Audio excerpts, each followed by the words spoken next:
Well ਅੱਜ ਦੇ time ਦੇ ਵਿੱਚ ਕੋਈ ਵੀ ਬੰਦਾ ਕੈਨੇਡਾ ਦੀ ਰਿਫਿਊਜ਼ਲ ਨਹੀਂ ਲੈਣਾ ਚਾਹੁੰਦਾ ਐਂਡ ਕਿਤੇ ਨਾ ਕਿਤੇ ਜਦੋਂ ਕੈਨੇਡਾ ਦੀ ਰਿਫਿਊਜ਼ਲ ਕਿਸੇ ਬੰਦੇ ਦੀ ਆ ਜਾਂਦੀ ਹੈ ਤੇ ਉਹ ਥੋੜਾ ਜਿਹਾ ਆਪਣੇ ਆਪ ਨੂੰ ਕੋਸਣ ਲੱਗ ਪੈਂਦਾ ਹੈ ਜਾਂ ਕਹ ਲਓ ਕਿ ਸਾਰਾ ਦਾ ਸਾਰਾ ਹੀ ਸੋਚਣ ਲੱਗ ਪੈਂਦਾ ਕਿ ਸ਼ਾਇਦ ਪਰਮਾਤਮਾ ਮੇਰੇ ਬਾਰੇ ਨਹੀਂ ਸੋਚ ਰਿਹਾ ਬਟ ਇਸ ਸਿਚੁਏਸ਼ਨ ਨੂੰ ਜਿਹੜੀ ਕਿ ਰਿਫਿਊਜ਼ਲ ਹੁਣ ਆਈ ਹੋਈ ਹੈ ਇਹਨੂੰ ਬਹੁਤਾ ਇਮੋਸ਼ਨਲੀ ਨਾ ਸੋਚਦੇ ਹੋਏ ਪ੍ਰੈਕਟੀਕਲੀ ਕੀ ਕਰਨਾ ਚਾਹੀਦਾ ਹੈ ਅੱਜ ਦੀ ਵੀਡੀਓ ਵਿੱਚ ਇਹੀ ਗੱਲਬਾਤ ਕਰਾਂਗੇ।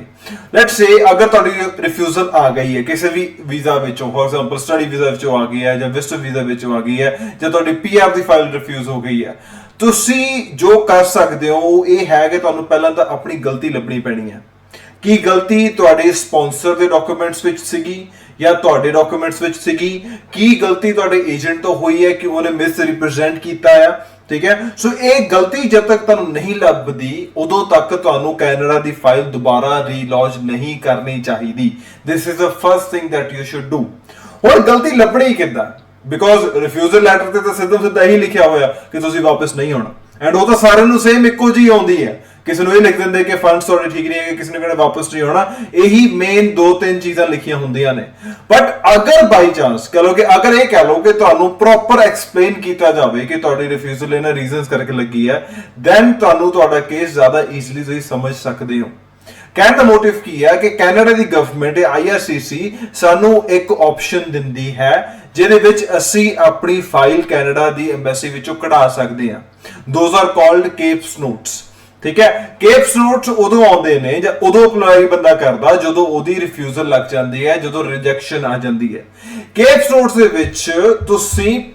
ਪੂਰੇ ਰੀਜ਼ਨਸ ਜੋ ਹੈਗੇ ਨੇ ਜੋ ਕਹ ਲਓ ਕਿ ਤੁਹਾਡੇ ਵੀਜ਼ਾ ਆਫਿਸਰ ਨੇ ਜਿਸ ਕਰਕੇ ਤੁਹਾਡੀ ਫਾਈਲ ਰਿਫਿਊਜ਼ ਕੀਤੀ ਹੈ ਤੁਸੀਂ ਉਹ ਪੂਰੀ ਜਾਣ ਸਕਦੇ ਹੋ ਤੁਹਾਨੂੰ ਪ੍ਰੋਪਰ ਡਿਟੇਲ ਦੇਣਗੇ ਉਹ 10-12 ਪੇਜਾਂ ਦੀ ਠੀਕ ਹੈ ਐਂਡ ਤੁਸੀਂ ਉਹ ਡਿਟੇਲ ਜਿਹੜੀ ਹੈਗੀ ਆ ਉਹਦੇ ਤੇ ਨਿਰਧਾਰਤ ਉਹਨੂੰ ਪ੍ਰੋਪਰ ਪੜ੍ਹ ਕੇ ਪ੍ਰੋਪਰ ਲਿਖਿਆ ਹੋਏਗਾ ਕਿ ਆਹ ਫਲਾਣੇ ਡਾਕੂਮੈਂਟ ਵਿੱਚ ਆਹ ਗਲਤੀ ਸੀਗੀ ਫਲਾਣੇ ਡਾਕੂਮੈਂਟ ਦੇ ਵਿੱਚ ਆਹ ਚੀਜ਼ ਘੱਟ ਸੀਗੀ ਫੰਡਸ ਇਦਾਂ ਸੀਗੇ ਇਹਦੇ ਵਿੱਚ ਆਹ ਚੀਜ਼ ਕਰਕੇ ਆਈ ਐਮ ਨਾਟ ਸੈਟੀਸਫਾਈਡ ਇਸ ਕਰਕੇ ਮੈਂ ਵੀਜ਼ਾ ਨਹੀਂ ਦੇ ਰਿਹਾ ਸੋ ਮੈਂ ਫਿਰ ਰਿਪੀਟ ਕਰ ਰਿਹਾ ਕਿ ਕੇਪਸ notes are very important if you are getting the refusal and ਤੁਸੀਂ ਦੁਬਾਰਾ ਰੀਲੌਂਚ ਕਰਨਾ ਚਾਹੁੰਦੇ ਹੋ ਐਂਡ ਇਹਦੇ ਵਿੱਚ ਮੈਂ ਥੋੜਾ ਹੋਰ ਐਲੈਬੋਰੇਟ ਕਰਦੇ ਹਾਂ ਕੇਪਸ ਨੋਟਸ ਵੀ ਦੋ ਤਰ੍ਹਾਂ ਦੇ ਹੁੰਦੇ ਨੇ ਇੱਕ ਵਿੱਚ ਤੁਹਾਨੂੰ ਰੀਜ਼ਨ ਪਤਾ ਲੱਗਦਾ ਹੈ ਕਿ ਤੁਹਾਡੀ ਫਾਈਲ ਰਿਫਿਊਜ਼ ਕਿਉਂ ਹੋਈ ਦੂਜਾ ਤੁਹਾਨੂੰ ਕੇਪਸ ਨੋਟਸ ਇੱਕ ਹੁੰਦੇ ਨੇ ਜਿਹਦੇ ਵਿੱਚ ਤੁਸੀਂ ਇਹ ਪਤਾ ਕਰ ਸਕਦੇ ਹੋ ਕਿ ਮੇਰੇ ਐਕਚੁਅਲ ਵਿੱਚ ਡਾਕੂਮੈਂਟ ਲੱਗੇ ਕਿਹੜੇ ਬਿਕੋਜ਼ ਹੁੰਦਾ ਕੀ ਆ ਕਿ ਤੁਸੀਂ ਏਜੰਟ ਨੂੰ ਸਾਰੇ ਕੁਝ ਫੜਾ ਦਿੰਦੇ ਹੋ ਸਾਰੇ ਡਾਕੂਮੈਂਟਸ ਦੇ ਦਿੰਦੇ ਹੋ अगर बाई चांस कुछ डॉक्यूमेंट कह लो कि वो तो अपलोड नहीं होए या एरर होगी अपलोड करते हुए या कह लो कि ब्लर अपलोड हो गए तो ਉਹਦੇ ਕਰਕੇ ਵੀ ਰਿਫਿਊਜ਼ਲ ਆ ਜਾਂਦੀ ਹੈ so the important thing that a person should do ਅਗਰ ਉਹਨੂੰ ਕਹ ਲੋ ਕਿ ਰਿਫਿਊਜ਼ਲ ਮਿਲ ਰਹੀ ਹੈ ਉਹ ਇਹ ਹੈ ਕਿ ਤੁਹਾਨੂੰ ਪਹਿਲਾਂ ਆਪਣੇ ਕੇਪਸ ਨੋਟਸ ਅਪਲਾਈ ਕਰਨੇ ਚਾਹੀਦੇ ਨੇ ਦੋਨੇ ਤੁਹਾਨੂੰ ਤੁਹਾਡੇ ਇੱਕ ਰੀਜ਼ਨ ਵਾਲਾ ਵੀ ਕਰਨਾ ਚਾਹੀਦਾ ਹੈ ਐਂਡ ਤੁਹਾਨੂੰ ਆਪਣੇ ਡਾਕੂਮੈਂਟ ਵੀ ਕਢਾਉਣੇ ਚਾਹੀਦੇ ਨੇ ਜਿਹੜੇ ਕਿ ਐਮਬੈਸੀ ਵਿੱਚ ਲੱਗੇ ਸੀਗੇ ਬਿਕੋਜ਼ ਜਦੋਂ ਤੁਹਾਨੂੰ ਇਹ ਦੋ ਚੀਜ਼ਾਂ ਤੁਹਾਡੇ ਹੱਥ ਵਿੱਚ ਆ ਗਈਆਂ ਫਿਰ ਤੁਹਾਨੂੰ ਪ੍ਰੋਪਰ ਇੱਕ ਪਤਾ ਲੱਗੂਗਾ ਕਿ ਗਲਤੀ ਅਸਲ ਵਿੱਚ ਹੋਈ ਕਿੱਥੋਂ ਹੈ ਉਹਦੇ ਵਿੱਚ ਬਹੁਤ ਇੱਕ ਐਲੈਬੋਰੇਸ਼ਨ ਕੀਤੀ ਹੁੰਦੀ ਹੈ ਕਿ due to this reason I am refusing this file ਉਸ ਨਿਰਧਾਰਤ ਉਸ ਬੇਸ ਤੇ ਤੁਸੀਂ ਆਪਣੀ ਅਗਲੀ ਫਾਈਲ ਲੌਂਚ ਕਰ ਸਕਦੇ ਹੋ ਹੁਣ ਗੱਲ ਕਿ ਕੇਪਸ ਨੋਟਸ ਅਪਲਾਈ ਕਰਨ ਦੇ ਵਿੱਚ ਕਿੰਨਾ ਟਾਈਮ ਲੱਗਦਾ ਅਪਲਾਈ ਤਾਂ ਬਹੁਤ ਕਹ ਲਓ ਕਿ ਕੁਝ ਵੀ ਨਹੀਂ ਹੈਗਾ ਟਾਈਮ ਬਹੁਤ ਥੋੜੇ ਟਾਈਮ ਵਿੱਚ ਹੋ ਜਾਂਦਾ ਬਟ ਕੇਪਸ ਨੋਟਸ ਆਉਣ ਦੇ ਵਿੱਚ ਅਰਾਊਂਡ 25 ਦਿਨ 20 ਦਿਨ ਜਾਂ ਕਹ ਲਓ ਕਿ 28 ਦਿਨ ਇਸ ਤੋਂ ਵੱਧ ਟਾਈਮ ਨਹੀਂ ਲੱਗਦਾ ਠੀਕ ਹੈ ਸੋ ਮਾਈ ਸੁਜੈਸ਼ਨ ਇਜ਼ ਕਿ ਰੱਬ ਨਾ ਕਰੇ ਅਗਰ ਤੁਹਾਡੀ ਕਹ ਲਓ ਕਿ ਰਿਫਿਊਜ਼ਲ ਆ ਗਈ ਹੈ ਐਂਡ ਤੁਹਾਨੂੰ ਲੱਗ ਰਿਹਾ ਕਿ ਪਤਾ ਨਹੀਂ ਇਹ ਰਿਫਿਊਜ਼ਲ ਆਈ ਕਿਉਂ ਹੈ ਤੁਹਾਡੀ ਕਰੋੜਾਂ ਦੀ ਪ੍ਰਾਪਰਟੀ ਹੈ ਐਂਡ ਤੁਹਾਡਾ ਸਭ ਕੁਝ ਸਹੀ ਹੈ ਐਂਡ ਤੁਹਾਨੂੰ ਤਾਂ ਵੀ ਲੱਗਦਾ ਕਿ I don't know why I'm getting you know ਬਾਰ-ਬਾਰ ਮੇਰੀ ਰਿਫਿਊਜ਼ਲ ਕਿਉਂ ਆ ਰਹੀ ਹੈ ਤੁਸੀਂ ਆਪਣੀ ਕੇਪਸ ਨੋਟਸ ਅਪਲਾਈ ਕਰਕੇ ਆਪਣੇ ਉਹ ਇੱਕ ਇਨਫੋਰਮੇਸ਼ਨ ਕਢਾ ਸਕਦੇ ਹੋ ਐਮਬੈਸੀ ਚੋਂ ਐਂਡ ਅਗਰ ਲੈਟਸ ਸੇ ਕਿਸੇ ਬੰਦੇ ਦੇ 2 ਰਿਫਿਊਜ਼ਲਸ ਨੇ 3 ਰਿਫਿਊਜ਼ਲਸ ਨੇ ਸੋ ਜਿੰਨੀਆਂ ਵੀ ਰਿਫਿਊਜ਼ਲਸ ਹੋਣ ਤੁਸੀਂ ਉਹਨਾਂ ਦੀਆਂ ਕੱਲੀਆਂ ਕੇਪਸ ਨੋਟਸ ਵੀ ਕਢਾ ਸਕਦੇ ਹੋ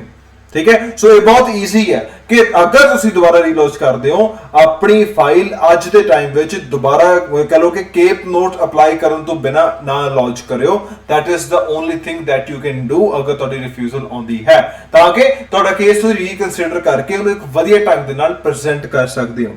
ਅੱਛਾ ਹੁਣ ਅਗਲੀ ਚੀਜ਼ ਹੁਣ ਜਿਹੜੀ ਮੈਂ ਹੋਰ ਕਹਿਣਾ ਚਾਹੁੰਦਾ ਹਾਂ ਉਹ ਇਹ ਹੈ ਕਿ ਕੇਪ ਸੂਟ ਜਿਹੜੇ ਨੇ ਉਹ ਤੁਹਾਨੂੰ ਅਪਲਾਈ ਕਰਨ ਲੱਗੇ ਚਾਹੀਦਾ ਕੀ ਹੁੰਦਾ, ਤੁਹਾਨੂੰ ਇੱਕ ਰਿਫਿਊਜ਼ਲ ਲੈਟਰ ਚਾਹੀਦੀ ਹੈ, ਤੁਹਾਨੂੰ ਤੁਹਾਡਾ ਪਾਸਪੋਰਟ ਚਾਹੀਦਾ ਹੈ ਐਂਡ ਨਥਿੰਗ ਮੋਰ, ਹੋਰ ਕੁਝ ਨਹੀਂ ਚਾਹੀਦਾ ਹੈਗਾ। ਐਂਡ ਅਗਰ ਕਿਸੇ ਬੰਦੇ ਨੂੰ ਕੇਪ ਸੂਟਸ ਅਪਲਾਈ ਕਰਨ ਵਿੱਚ ਕੋਈ ਇਸ਼ੂ ਆ ਰਿਹਾ, ਜਾਂ ਕਹਿ ਲਓ ਕਿ ਉਹਨਾਂ ਨੂੰ ਇੱਕ ਸਰਵਿਸ ਚਾਹੀਦੀ ਹੈ, ਜਿਹਦੇ ਵਿੱਚ ਕਹਿ ਲਓ ਕਿ ਉਹਨਾਂ ਨੂੰ ਇੱਕ ਹੈਲਪ ਚਾਹੀਦੀ ਹੈ, ਤੇ ਮੈਂ ਕਮੈਂਟ ਬਾਕਸ ਵਿੱਚ ਆਪਣਾ ਨੰਬਰ ਦੇ ਰਿਹਾ and even in the description as well, ਤੁਸੀਂ ਇਸ ਨੰਬਰ ਤੇ ਕੰਟੈਕਟ ਕਰਕੇ ਆਪਣੀ ਕੇਪ ਸੂਟਸ ਮੇਰੇ ਤੋਂ ਅਪਲਾਈ ਕਰਵਾ ਸਕਦੇ ਹੋ। ਸਾਡੀ ਟੀਮ ਜਿਹੜੀ ਕੈਨੇਡਾ ਵਿੱਚ ਬੈਠੀ ਹੈ ਉਹ ਕੇਪ ਸੂਟਸ ਅਪਲਾਈ ਕਰ ਦੇਗੀ ਐਂਡ ਤੁਹਾਨੂੰ ਜਿਹੜਾ ਹੈਗਾ ਉਹ ਕੇਪ ਸੂਟਸ 20-25 ਦਿਨ ਬਾਅਦ we will give you ਦੋਸ cape suits and ਤੁਹਾਡੀ ਫਾਈਲ ਨੂੰ ਦੁਬਾਰਾ ਰੀਲਾਂਚ ਕਰਨ ਵਿੱਚ ਤੁਹਾਡੀ ਹੈਲਪ ਕਰਾਂਗੇ। ਬਿਕੋਜ਼ ਐਂਡ ਆਫ ਦ ਡੇ ਇੱਕ ਚੀਜ਼ ਯਾਦ ਰੱਖਿਓ, nothing works on emotions। अगर हर चीज फैक्ट से बेस्ड है एंड ਤੁਹਾਡੀ ਫਾਈਲ ਉਹਨਾਂ ਨੇ ਇੱਕ ਰੀਜ਼ਨ ਕਰਕੇ ਰਿਜੈਕਟ ਕੀਤੀ ਹੋਏਗੀ, ਉਹ ਫੈਕਟ ਹੈ, ਤੇ ਉਹ ਰੀਜ਼ਨ ਪਤਾ ਤਾਂ ਲੱਗੇ।